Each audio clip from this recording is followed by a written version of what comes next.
Selamat sore sahabat RPK, kita jumpa lagi di Jelajah Nusantara pada hari ini, hari Rabu tanggal 6 Juli 2022. Dan kali ini kita mau ngomong soal kebiasaan gagap, gugup, grogi, dan nggak pede. Ini biasanya dialami oleh mereka yang mau mengadakan orasi, kemudian pidato dan sebagainya. Kita mau kupas pada kesempatan sore hari ini. Yang mau ikutan silahkan di 021-8000-444 atau melalui WhatsApp 0815-1800-444. Saya ditemani oleh Mas Anton WK SCME. Selamat sore Mas Anton. Selamat sore sahabat RPK. Nah, ntar saya mau tahu nih berasal dari kayangan mana nih Mas Anton WK ini kan. Dan kemudian ada Mas Bayu Murti. Selamat sore Mas Bayu. Sore.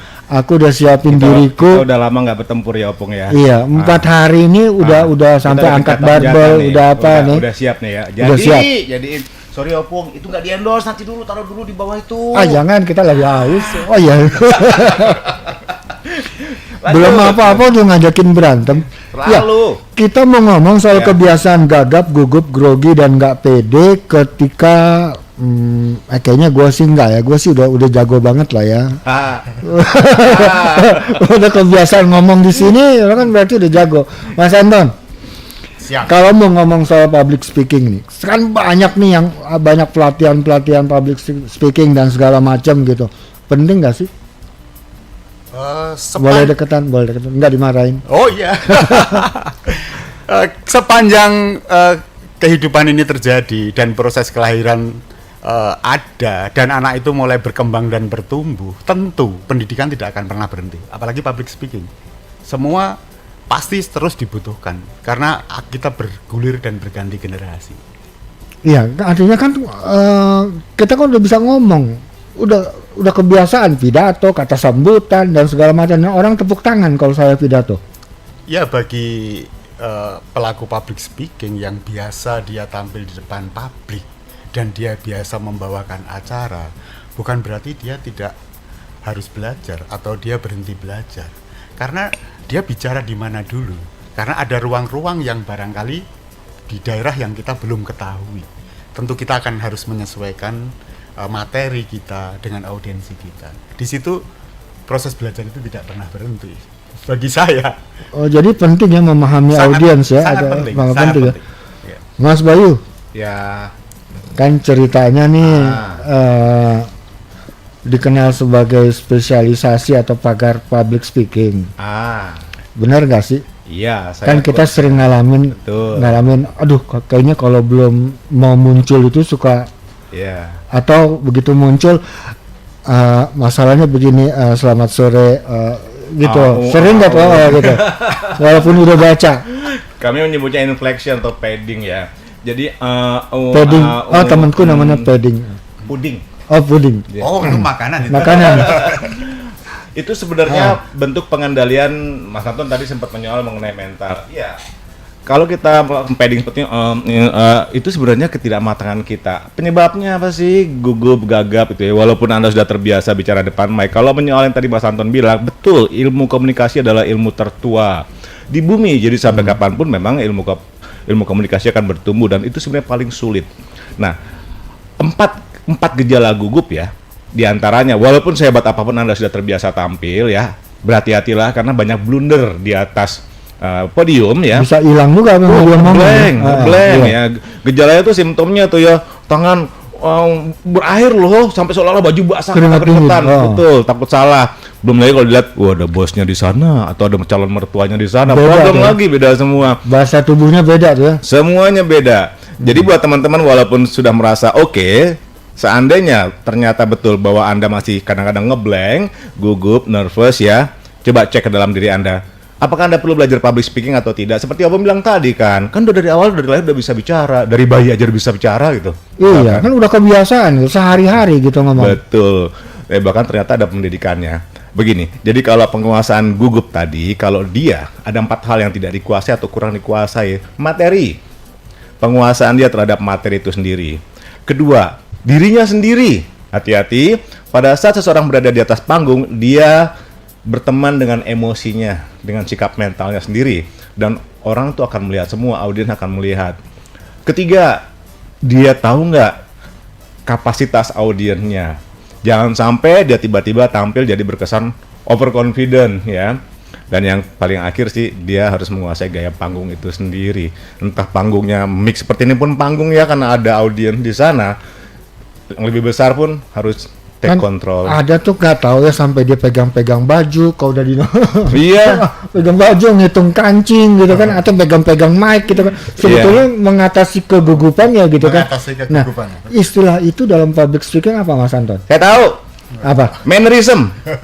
Apaan tuh? Mannerism. Jadi manner kecil, hal-hal kecil yang mengganggu. Kita nggak apa-apa. Misalkan tiba-tiba di panggung dia sebentar-bentar memperbaiki letak kacamata. Ada kebiasaan-kebiasaan kayak gitu kan? Ada sih. Mainin, Buat yang dari sound seperti Mas Anton sama Opung tiba-tiba sering memainkan rambut, itu mannerism. nggak enak kan dilihatnya gitu ya? Buat dia sih oke, buat audien tuh belum tentu nyaman. Guys, girl, di sini kita kedatangan Mas Anton ini sebenarnya kalau dilihat baik-baik bener-bener Katon Bagaskara ya. Apalagi Opung kalau tampil lah. Mas. Ya. Aku nih lebih dulu teman-temanku bilang aku ini juga mirip Katon. Kenapa sekarang jadi pindah ke Mas Anton? Dia kalau nggak gitu dipuji loh. barang sedikit, Opung ini suka ngambekan, suka sensi. Bukan gitu ya, kita kan jadi baper juga gitu. Opung bener loh. Kalau di panggung itu baperan ya, problem loh. Sangat Iya. problem. Contohnya? Sangat problem. Audien bisa tiba-tiba itu melakukan interupsi atau kita bersikap sesuatu, audien tuh tiba-tiba nggak nyaman. Jadi chemistry yang bawa perasaan tadi itu harus dibina.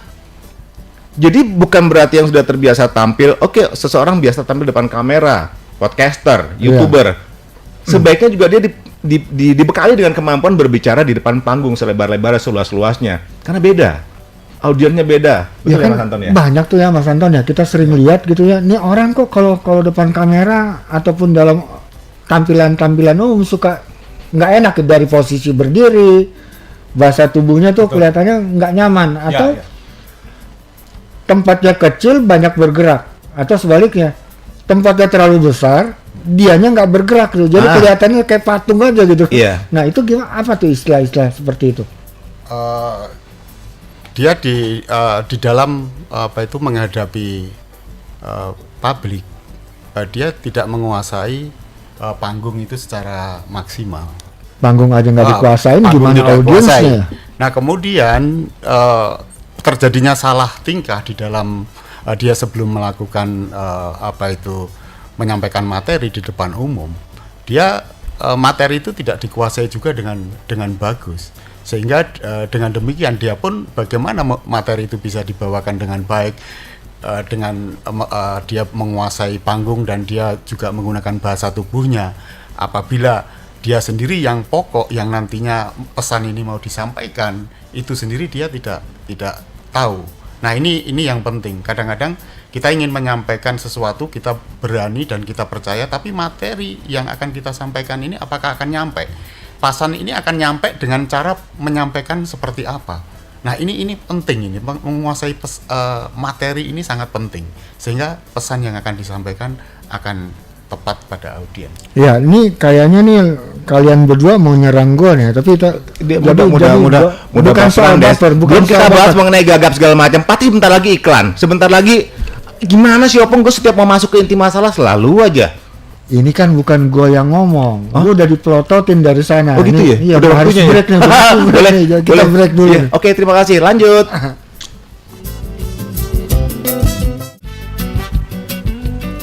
Baiklah sahabat RPK, kita lanjut lagi jelajah Nusantara kita sore hari ini dan masih bersama Mas Anton WK dan juga Mas Bayu Murti. Kita lagi mau melanjutkan soal gestur dan juga ketika kita harus berbicara di hadapan publik.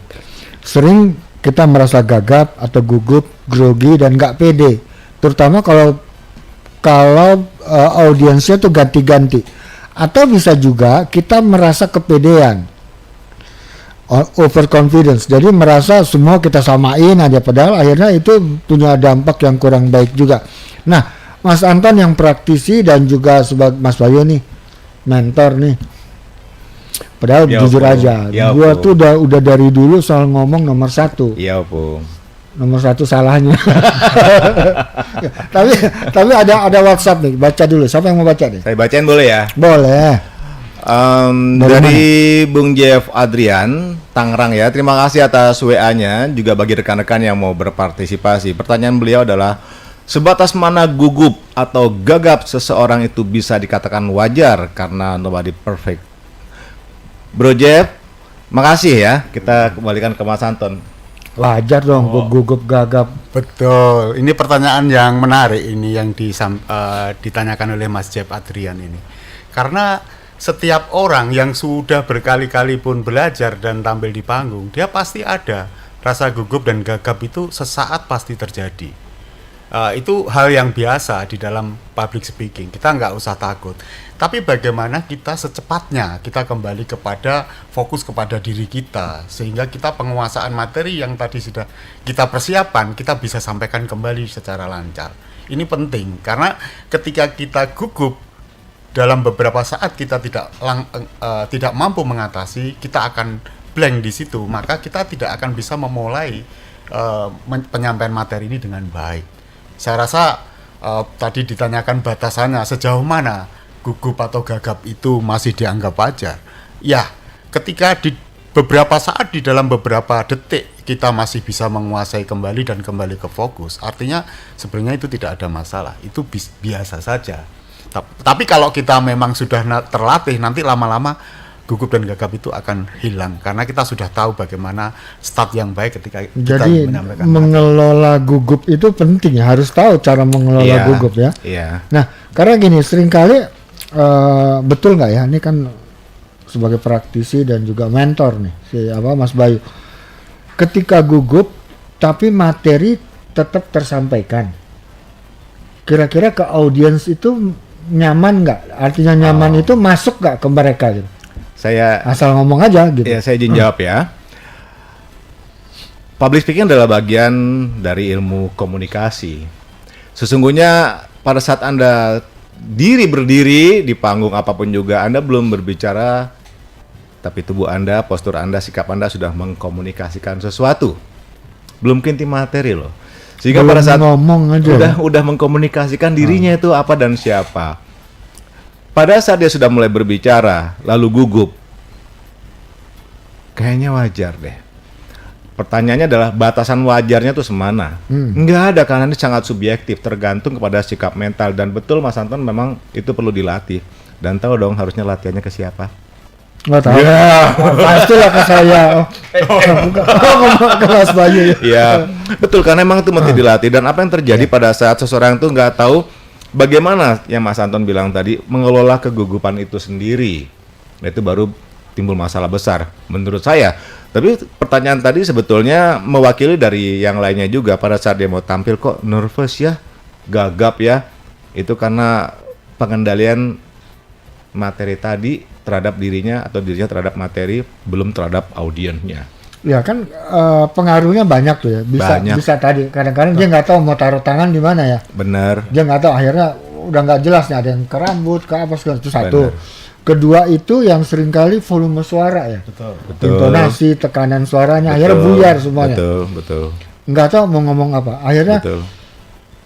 nggak siap tahu ya, ketika mulai berdiri posisinya udah salah, ditambah nervous, akhirnya asal menyampaikan materi, selesainya pun nggak tuntas. Nah, gimana mengelola sedemikian banyak dan sadarnya bagaimana? Kondisi seperti itu menurut Opung ya, kan itu umum ya. Apalagi kalau calon-calon terus merasa gair-gairan tampil ya, dan tampilnya seperti itu, audiens lihatnya bagaimana? Seperti Opung tadi lihat, bagus apa enggak? Ya udah pasti yang dilihat cuma bahasa tubuhnya ada yang kok gitu ya gitu. Ya kan pasti lebih banyak sisi negatifnya kan. Dan memang perlu dilatih bagaimana cara mengendalikan tangan, gesture, hand gesture, body alignment, body movement, eye contact, semuanya bicara, facial expression, itu udah di pelatihan. Public speaking. Memang itu harus berlatih. Perlunya public speaking ya. Betul, semua perlu dididik. Sama lah seperti semua anak juga, seperti kita juga berjalan, tapi awalnya kan dididik dulu pelan-pelan ya. Kurang lebih seperti itu. Mungkin Mas Anton ada pendapat Mas Anton, saya mau tanya bagaimana mengelola. Itu kan seperti tadi Mas Bayu juga sebut soal eye contact. Ya kan kadang-kadang ada mereka memberikan sambutan atau apapun bentuknya, matanya ke atas gitu ya. Udah audiensnya di bawah, di bawahnya dia gitu. Matanya ke atas atau nggak jelas mau kemana. Nah, bagaimana menguasai itu? Saya maaf aja ya, kalau ada yang berikan sambutan matanya ke atas, udah deh, saya udah langsung coret dia gitu. Walaupun materinya bagus gitu.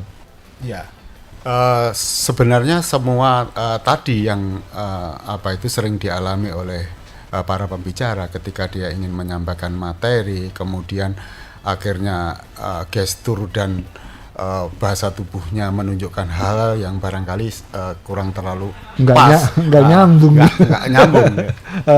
Ah, Pada audien. Yang perlu disadari adalah bahwa ketika kita berbicara di publik, sebenarnya kita harus yakin dan percaya diri bahwa kita akan menyampaikan sesuatu yang sangat indah, sangat baik, dan pasti membuat audien itu tertarik dan terkesima.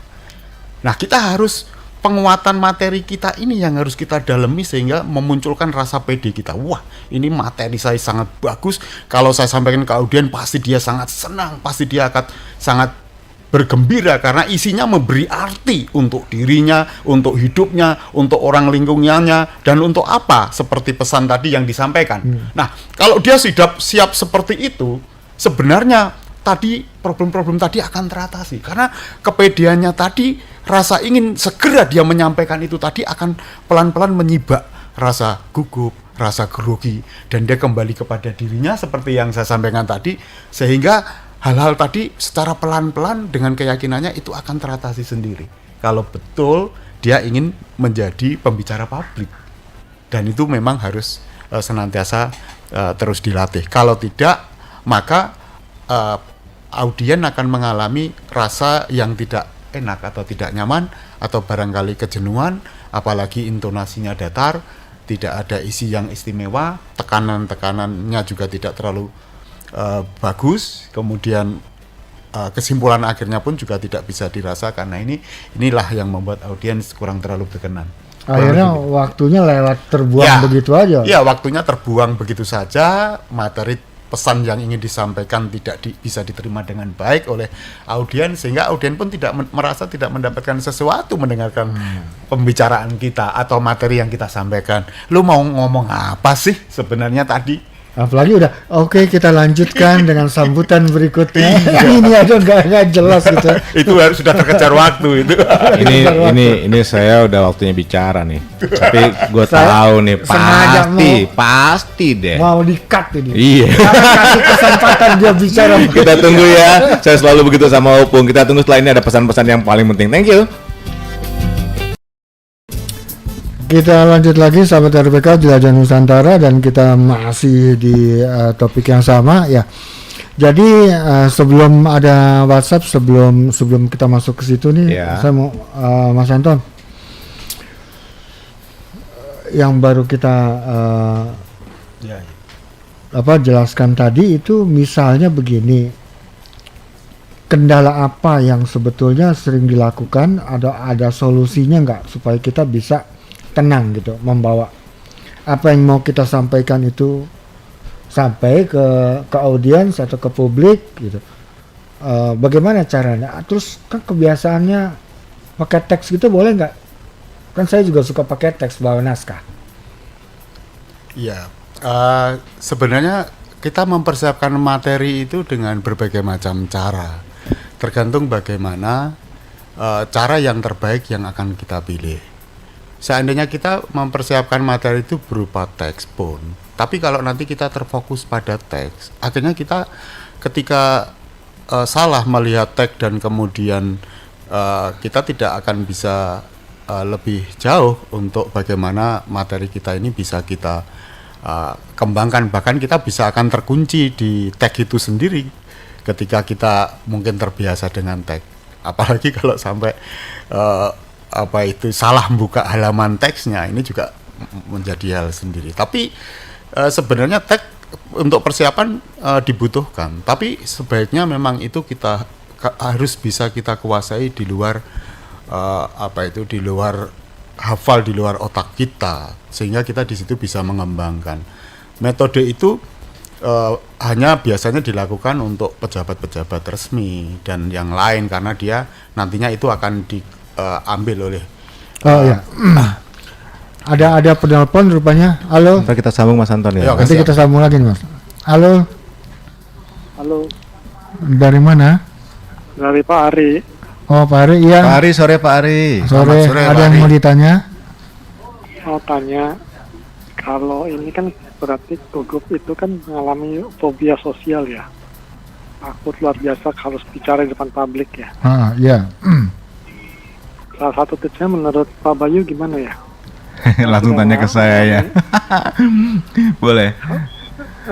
Itu istilah glossophobia ya, takutan terhadap depan publik. Iya. Tadi kan Pak Bayu kan Ada udah- orang-orang seperti itu ya. Iya. Nah, gimana ini solusinya? Solusinya. Karena tadi sepertinya Pak Bayu sudah ngomong tadi di depan. Iya, betul. Public speaking harus ke siapa ya? Nah, kan Iya. udah promosi diri sendiri ya. Anda Terima cerdas. kasih Pak Bayu. Berarti saya jawab boleh ya.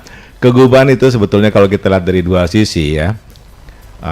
Ini karena mengarah dengan pertanyaan dari Bro Jeff Adrian ya. Ada berikutnya pertanyaan lagi. apa supaya bisa dijawab sekalian nih? Saya jawab jadi paket ya, boleh Mas Ari Dari ya? paket, iya. Satu, bahasa tubuh seseorang bisa terlihat gugupnya. Iya, sangat bisa terlihat walaupun dia memaksakan, tapi kadang-kadang di neuron-neuron wajahnya ada yang tegang, tangannya ada yang terlihat susah bergerak ya. Kedua, menguasai materi itu mudah, tapi menguasai medan dan audiens berbeda itu sulit. Misalnya di depan pejabat atau kalangan intelektual. Ada tanggapannya? Saya jawab dulu apa mulai ya? Ya, dua nih dari Pak Ya. Jeff sama Pak Kita Ari jadi ya. paket satu ya. Oke. Oke, menguasai materi itu materi yang mana yang dimaksud ya? Karena ada 4 yang mesti kita bahas tadi. Kemudian tadi Mas Hari sampaikan ya, fobi terhadap apa dulu? Fobi itu memang harus ada yang mesti kita keluarkan, kita rapikan. Bahkan di metode kelas tertentu memang menggunakan teknik waking hypno. Saya lah sampai saat ini pelaku waking hypno tercepat saat ini. By the way, saya selalu pada saat melatih sediakan sebatang rokok dan selesai rokok itu habis Anda bisa. Nah itu promosi lagi. Sebagaimana pentingnya itu ya, public speaking ternyata hanya bisa diselesaikan dalam proses profesionalitas saya dengan satu batang rokok selesai. Langsung dia tampil berbicara. Kita nggak hanya bicara mengenai kegugupan, kegagapannya. Tapi sebetulnya fobi tadi yang dimaksud adalah kaitannya dengan nomor 2, mental seseorang pada saat dia berhadapan dengan audiens, di depannya dia ada yang lebih tinggi jabatannya, atau misalkan saya bilang tadi ada mertuanya, ada orang-orang penting lainnya, ada yang dia kenal segala macam, tiba-tiba duk seolah-olah jantungnya mau copot ya. Nah itu perlu penanganan yang berbeda. Karena kemungkinan ada simpul-simpul kecil di masa lalunya dia yang mesti diperbaiki. Kadang-kadang orang nggak sanggup berbicara, nggak bisa bicara, sebetulnya bisa semua. Di dalam teknik tertentu saya harus mengeluarkan problem itu. Yang tadi Mas Ari sampaikan mengenai fobi tadi, ketakutan terhadap apa itu ya. Itu mesti dikeluarkan. Secara bawah sadar itu menghambat. Biasanya itu timbul di masa-masa dalam proses dia kehidupan di masa lalu seperti itu. Oke, ada telepon berikutnya. Tapi makasih ya Mas Ari, nanti kita sambung lagi. Ada kesesuaian. Oke, halo, dari mana? Silakan. Halo. Sore, Selamat sore, dari mana, Bu? tadi Korina. Oh, Korina. Ya, Korina. Mbak Korina, terima kasih. Silakan. Sama-sama. Ya, sebenarnya gini ya.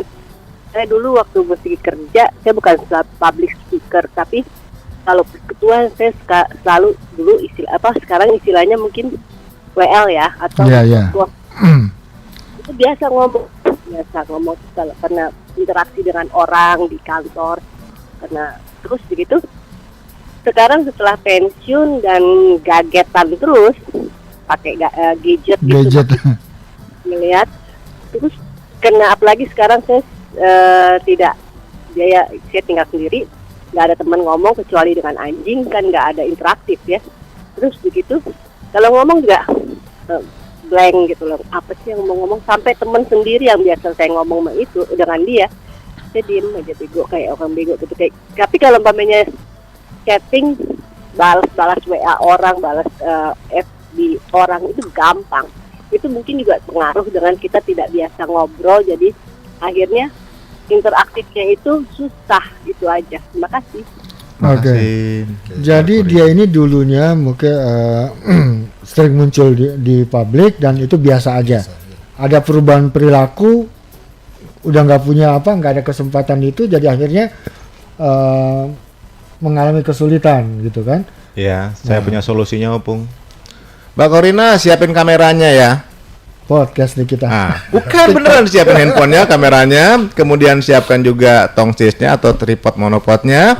Lalu kemudian ini menyoal yang tadi Mas Anton sampaikan, saya inline dengan beliau. Kita tulis contekannya di dalam pelatihan kami saya menyebutnya cue card ya, poin 1, poin 2, poin 3. Just info, seorang pembicara yang baik dia adalah penulis yang baik, setidaknya dia pengkonsep yang baik. Tulis saja ya, seperti terbiasa tadi udah menulis di WA ataupun di Facebook atau dimanapun juga, atau suka menulis quote, tulislah quote tersebut ya, kemudian mulai diterjemahkan lagi di depan kamera, dan pada saat itu hasil kamera itu bisa dilihat kembali dan Anda menyesuaikan bagaimana nyamannya pada saat Anda berinformasi di kamera. Begitu juga orang lain pun akan merasa nyaman. Mas Bayu ada telepon lagi nih. Sok, monggo silakan. Halo, dari mana? Dari Pak Kiki, Pak Kiki, Pak sore. Kiki di mana? sorry, mau tanya Oh ya, silakan. bagaimana caranya mengubah ketakutan berbicara di depan umum menjadi PD, percaya diri. Baik. Oh, ini kita harus Oke. break dulu nih ya. Oke. Ada Oke, lagi yang setiap kali ditanya? saya mau ngomong pasti dia di break deh. Bagaimana sih ini masa yang saya belum kejawab udah di break. Oke, Kok malah ditutup? Tetap on kan ya, tetap on ya. Oke, kita akan Bagaimana- kembali apa nanti ya? Nah, nanti kita kembali lagi bagaimana PD, dia PD kan. Takut kan, tapi bisa- ada takutnya ya. takut bicara Dari di depan ketakutan menjadi publik PD. kan. Heeh. Iya, nah Boleh. kita mau ngomong soal ini tapi Di break dulu ya. Di break dulu. Oh, bagi rekan-rekan silakan ya telepon atau kirim WA supaya solusinya bisa sebetulnya didapatkan di saya acara udah ini. punya solusinya Apa tuh? sebetulnya. Apa tuh tapi Eh, gimana? tapinya ya ikut public speaking. Kita Enggak break seperti dulu itu, ya. silakan. Kita masuk di sesi yang terakhir untuk kesempatan sore hari ini Jelajah Nusantara. Nah, saya mau tanya ini nih Mas Anton dan juga Mas Bayu. Ya. Kita nih, saya diminta untuk memberikan sambutan. Kemudian yang datang nih pejabat-pejabat karena masuk ke fobia tadi ya. Ya. Perlu nggak? Dan ini kan seringkali kita lihat ya, seorang yang memberikan sambutan, ketua panitia atau mewakili apa gitu. Ya. Begitu ada pejabat, dia kelihatannya hormat banget gitu. Iya. Ya kan, terima kasih atas kehadiran yang, sampai nunduk-nunduk kepalanya gitu. Penting nggak sih? Atau hebat nggak sih itu? Nggak perlu. Hah? Nggak perlu. Serius? Biasa aja. Coba kita tanya sama Santon sebagai praktisi. Kan kita menghormati pejabat. Iya, kita Nggak gitu-gitu amat kali. Gue sih hormat, kan kita. Iya. Sebenarnya gitu. kita menyampaikan kepada pejabat juga semua paham kok. Para pejabat-pejabat yang matang dan dewasa, dia juga menghargai pembicara. Jadi kalau kita terlalu tunduk sekali, kesannya terlalu hormat, bahkan terasa Berlebihan gitu ya. merendah yang berlebihan, justru kita tidak terlalu wajar. Kalau kita ya sama seorang dosen dan mahasiswa lah, kita berbicara dalam batasan hormat dan menghargai, seperti bagaimana kita menghormati kepada orang tua, itu kita lakukan. Tapi mungkin jangan juga terlalu berlebihan, karena pejabat saya rasa dengan Juga nggak mau nggak diperlakukan mau, begitu nggak mau. ya, nggak Pejabat mau belum gitu. tentu mau diperlakukan belum tentu begitu. mau. Dia Iya. malah bisa risih kan. Dia Iya. pengen juga sebagai sahabat, karena dia merasa biasanya pejabat rakyat itu kan sebenarnya yang dilayani gitu kan. Dia yang saya lihat dia juga sekarang ini tidak terlalu memberi jarak atau memasang jarak. Maka kita memberikan penghormatan yang wajar ketika memulai pidato, saya rasa itu sudah cukup. Jadi nggak wajar kita begitu ya. Ya, ya. Benar nggak sih Mas Bayu? Iya, jadi sebenarnya Opung tadi saya inform ya. Bahkan kalau di kebetulan masa saya melatih di kelas dulu ya, di level profesional pun seperti itu, jalan aja saya tata. Jalan loh. Eye contact. Cara dia menggunakan jas pun ada tata caranya. Cara dia berdiri, memegang mic sampai menyapa, iya. Supaya memang dia sesuai dengan postur dan fungsi dia saat itu. Nah, itu menarik. Tapi kalau banyak yang seperti itu, kita akan menyoal pertanyaan yang kedua tadi, 2 telepon bersamaan. Satu mengenai claustrophobia, kemudian tadi dikaitkan dengan takut ya, sampai menjadi terbebas dari takut. Seperti itu ya Mas Anton ya. Betul, betul. Berdasarkan pengalaman yang udah-udah gimana Mas Anton? Kalau Mas Anton sendiri. Ya. Kan kalau di podcast aja sekarang masih begitu kok. Oh ya, silakan berbicara Mas Anton. Iya. Gitu kan. Iya. Kalau pengidap glossophobia seperti gejalanya ada detak jantung yang cepat, gemetaran, berkeringat berlebihan, bahkan mual atau muntah, sesak nafas, dan yang lain, pusing, bahkan ada ketegangan otot dan yang lain. Memang ini tidak bisa langsung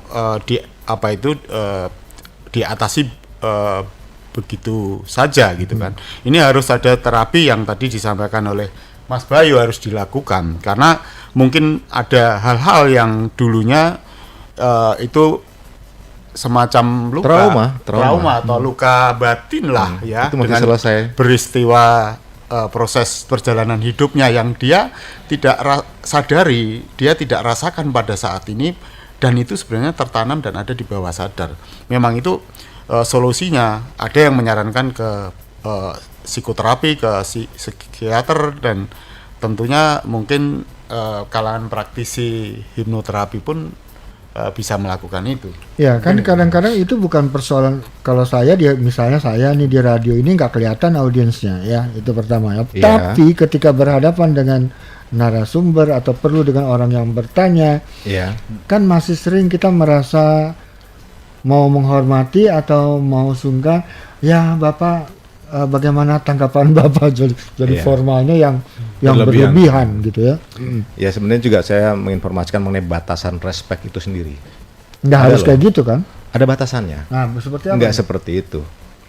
Yang direspek sebenarnya adalah materi itu sendiri. Materinya ya? Iya. Karena pada saat kita berbicara bisa jadi dua yang jadi fokus, Anda atau isi materi. Kalau berfokus pada andanya, dia sibuk dengan dirinya sendiri, sibuk mau tampil aja nih, udah ngurusin jasnya apa, masuk aksesorisnya apa, salon dulu, pakai sanggul segala macam ya. Lipstick. Sementara kalau terlalu fokus di materi, misalkan ya dia siapin materi yang banyak ya, atau dengan misalkan kalau tampil presentasi dia siapkan PowerPoint 2 giga, buat apa? Mas Anton tadi udah sampaikan, ambil poin-poin pentingnya, cue card tadi ya, sampai itu jadi keyword baru sampaikan. Tapi kalau mengenai takut tadi, sebetulnya memang betul itu mesti terapi. Background saya juga punya 2 gelar seperti itu, dan saya memang kapabilitas saya ada di situ. Nah, problem itu jauh lebih baik, Opung, kalau menurut saya.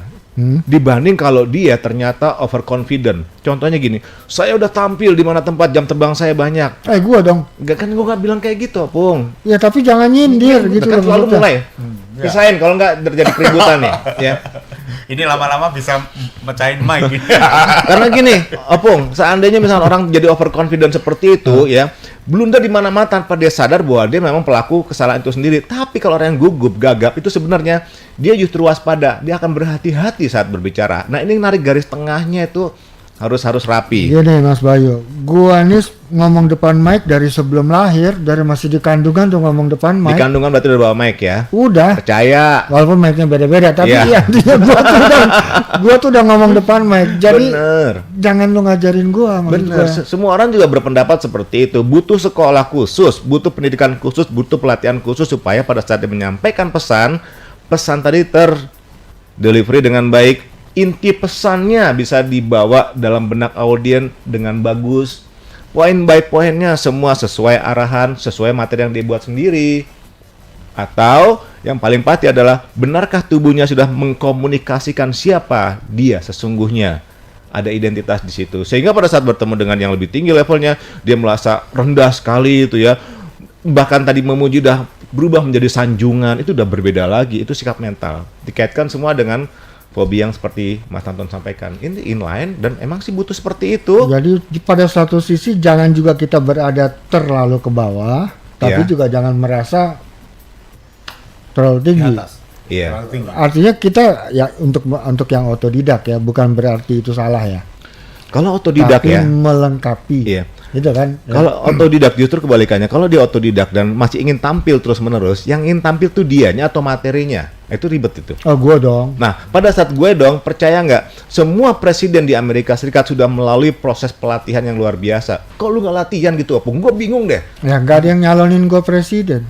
Kalau nyalonin pasti latihan dia ya. Tapi kan sekarang udah nyalon tuh, udah rapi rambutnya, udah rapi, bersih tuh. Ya tapi lipstiknya masih Oh satu iya, warna. itu problem. Ya, Memang butuh pelatihan, Opung, semuanya.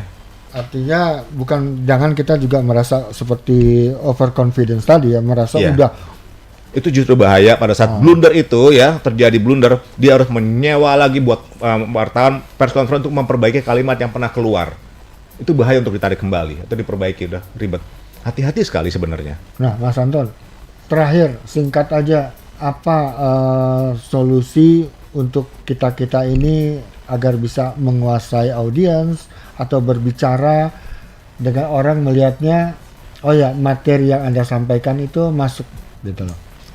Ya, yang pertama, yang paling penting ya, itu adalah kita harus membuang pikiran negatif dalam diri kita. Karena pikiran negatif dalam diri kita sebelum kita start memulai berbicara itu akan merusak langkah awal kita. Seperti kita merasa berpakaian tidak, jangan-jangan orang mengkoreksi pakaian saya, tampilan saya dan sebagainya. Nah, itu sudah akan mempengaruhi, itu sangat mempengaruhi sekali gitu kan. Nah, itu harus dibuang. Terus kemudian cara kita menyampaikan nanti jangan-jangan tidak diterima atau mungkin tidak tepat gitu ya, kita sudah menghakimi diri kita sendiri dalam pikiran-pikiran itu secara negatif. Itu harus kita buang ya. Kita jauhkan. Yang pertama adalah pikiran negatif. Ada 5 tip. Kemudian yang kedua, persiapkan materi dengan matang. Kenapa kita perlu mempersiapkan materi dengan matang? Karena kalau kita menguasai materi sampai kita memiliki keyakinan bahwa pesan yang ingin kita sampaikan itu baik, walaupun pesan itu sebenarnya hanya 2 kalimat lah, atau pesan itu pesan tunggal, tapi cara mengemas kita dan memberikan frame dengan bagus sehingga itu bisa diterima oleh audiens. Benar. Itu mendorong rasa percaya diri kita untuk menyampaikan dengan tepat dan benar. Dan nanti tubuh kita akan mengikuti. Betul sekali. Penguasaan panggung kita juga akan mengikuti. Tepat. Dan kemudian ekspresi wajah kita, sentuhan mata kita kepada audiens itu bisa jadi hidup sangat, semuanya, Mas Anton, sangat ya. tepat. Nah, kemudian kalau materi kita kuasai dengan matang, tentu itu tidak perlu sebuah pelatihan, berlatih. Kita sebelum berbicara kita harus berlatih. Kalau perlu, kalau sekarang kan ada banyak handphone dan sebagainya. Kita bisa melatih tadi apa yang sudah kita persiapkan. Kita cobalah yang kita tulis tadi berapa menit sih bisa kita sampaikan dengan bagus, dengan tatanan kata yang bagus, tidak terlalu cepat juga tidak terlalu lelet lah. Itu kita bisa mengukur. Oh, kayaknya kepanjangan ya. Kok sampai saya soal berputar di situ ya materinya, yang keluar-keluar. Di situ nggak keluar-keluar gitu kan. Nah, kemudian berlatih. Kalau tidak bisa berlatih sendiri, bisa mencari pelatih. Aku bisa. Coach. Nah, ini pelatih Aku yang pengen melatih. Gimana caranya ya? Karena saya senang banget lihat orang tampil bagus tuh, saya senang. Tapi dia bisa latihan sendiri, Mas Anton. Betul. Dia bisa siapkan cermin. Depan cermin selalu ya. Bagaimana tampil? Iya. Dia dipandu dengan YouTube atau apa. Tapi sih sebenarnya mulai sekarang siapkan handphone Anda, tripod Anda, monopod Anda, latihan sendiri. Nanti rekam dilihat sendiri, kemudian lihat hasilnya. Kalau merasa kurang ya gampang lah, tinggal cek di mana, di mana di RPK waktu itu tanggal ini pernah bicara. Nah, kita cari deh. Nah, itu ada solusi seperti itu. Semua bisa disolusikan kok. Betul. Kira-kira hasil video yang saya rekam tadi bagus nggak sih saya menyampaikan? Wah, kayaknya kurang. Saya menikmati penampilan saya sendiri nggak gitu ya. Gitu. Menikmati kata by kata nggak, word by word nggak. Nah, itu baru. Kalau saya puas, ini teman saya pasti puas. Coba kita cek ke teman saya. Nah, betul Mas Anton. Karena public speaking itu sendiri sebenarnya versi saya adalah seni menyampaikan pesan. Seni loh. Jadi nggak ada kalau tadi pertanyaan pertama sampai sekian ini semuanya subjektif seperti itu dan beda-beda semuanya. Ya. Mungkin yang ketiga, yang keempat adalah temukan ketenangan diri. Ini penting. Cakep. Mutlak.